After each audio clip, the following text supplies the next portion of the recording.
What's vibin'? My name is Vish, and today I will be telling you about my meditation story and how you can start too.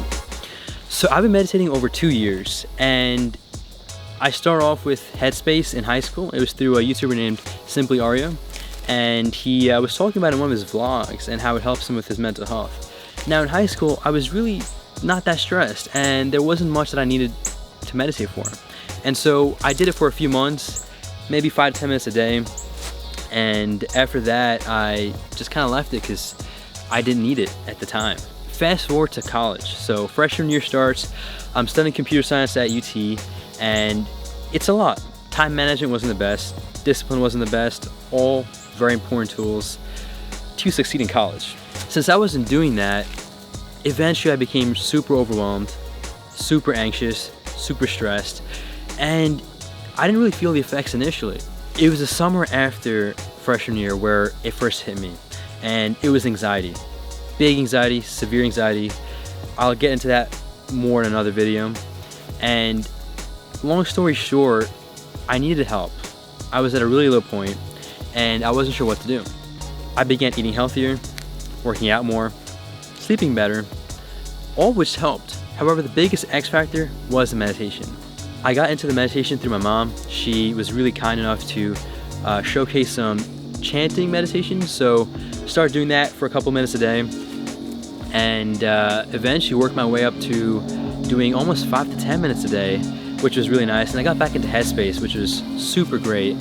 And what I really love about Headspace is, without telling you what meditation is and how to do it, through the very simple guiding that Andy does through the Headspace app, you're able to naturally learn what meditation is on the own, and that really comes down to self-awareness, which is a beautiful, beautiful thing, especially when you're told it indirectly. Now, sophomore year started, and I was still pretty anxious. Eventually, I was still looking for resources and for help, and I was fortunate enough to find this meditation club on campus. It was called Heartfulness. And there was a friend of mine who I didn't know too well, but his name is Parth, so shouts out to Parth Mathuria. And he was the founder of that club at UT. And so I was able to connect with him at one of the Amazon recruiting events, since he was also CS. And he was able to showcase to me what meditation was, and I mean, more importantly, he was just such a kind individual. He first asked me why I wanted to meditate, and I was, very elaborately able to explain to him everything that was happening. And it was super kind of him and patient of him to listen to everything. And at the end, he really instilled that hope, and that was really, really inspiring. And it was a simple fact that meditation will get me out of this stuff, which was the anxiety at the time. And that's when I started Heartfulness meditation. So Heartfulness, which I'll get into in another video, probably featuring Parth because he's the one that started at UT, was a bit abstract to me, and so I wasn't sure how to do it. So as I began continuing to meditate and doing Heartfulness, doing Headspace, I happened to just reconnect with a really, really great friend of mine. His name is Kasun Raigama. He's from Houston, and he's Buddhist, so he had actually grown up meditating. And we really connected at that meditation level, and he showed me a new form of meditation called loving kindness meditation. Now, loving kindness meditation is a really, really cool form of meditation, which is really heart love based, and I'll explain more of that in another video. And so I began incorporating that into the routine, and at this point I can confidently say the anxiety was wearing off. I was not only getting through it faster, but honestly coming out of it stronger and better than ever before, with the mental clarity that was coming from the meditation. So then after doing loving kindness meditation, Heartfulness, Headspace, I started doing my own routines and began getting really strict at it. So there I was. I began meditating every single day, doing some loving kindness, doing some Heartfulness, doing some Headspace, and with enough routine, I was able to get into the habit of doing it every single day, starting off with 5 minutes to eventually working my way to now 15 minutes a day, almost an hour. So as I continued meditating with all these different practices, I not only got through the anxiety, but out of it came out super strong. And that really inspired me to want to help others as well. I had 2 amazing friends, both Parth and Kasun, who really helped include meditation into my life. And after getting all those benefits and really reaping it all, I decided to want to help others too in college. And you know, college is a place where people resort to partying, drugs, drinking, and I'm not going to say that those are bad or good, but when you start using those things to cope with your mental health, that's a problem. And so all of us realized this, and so we started a club called Lotus Meditation at UT, and we were really happy to showcase a tool to others where they could help learn to de-stress, get that mental clarity they needed in college. And it was really awesome to see people come from all sorts of backgrounds and majors and experiences, and at the end really being able to help people and connect with them meant a lot to us, and we're super grateful for starting that. After Lotus Meditation, they ended up leaving school, and I decided to venture on my own and start a page called Humans in Meditation. It's an Instagram account, and fast forward to today, I've been following Sadhguru for a while, and the current meditation practice that I do includes Isha Kriya meditation, which he has taught and programmed, as well as the Headspace guided meditation. Now let's get into how you can start. First off, to explain what meditation is at its core, it really comes down to a tool that helps you obtain self-awareness as well as self-realization. Now, we brush our teeth every single day, we shower every day. Why do we do that? It really comes down to maintaining the physical hygiene. What do we do for our mental hygiene? Honestly, not so much.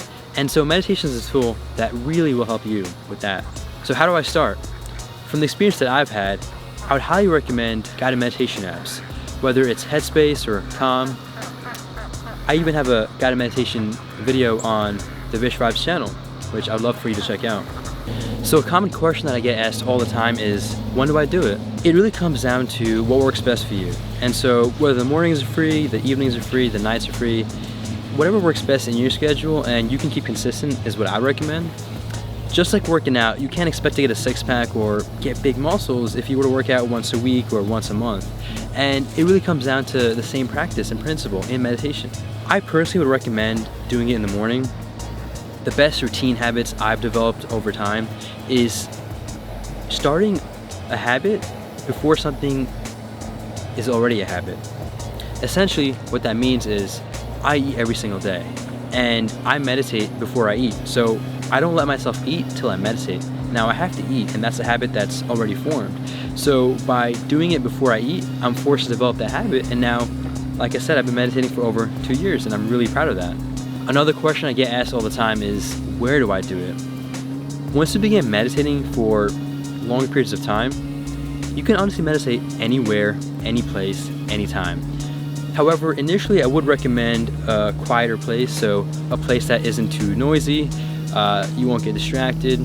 Out in nature would be perfect if you can. You could do it next to a tree. Now, who can meditate? Like I said, from my initial high school experience, I thought I didn't need it back then. But to be honest, if I would have been meditating from that age and continued until now, I could firmly stand by the fact that anxiety wouldn't have developed to where it developed to. And so meditation is honestly for everyone.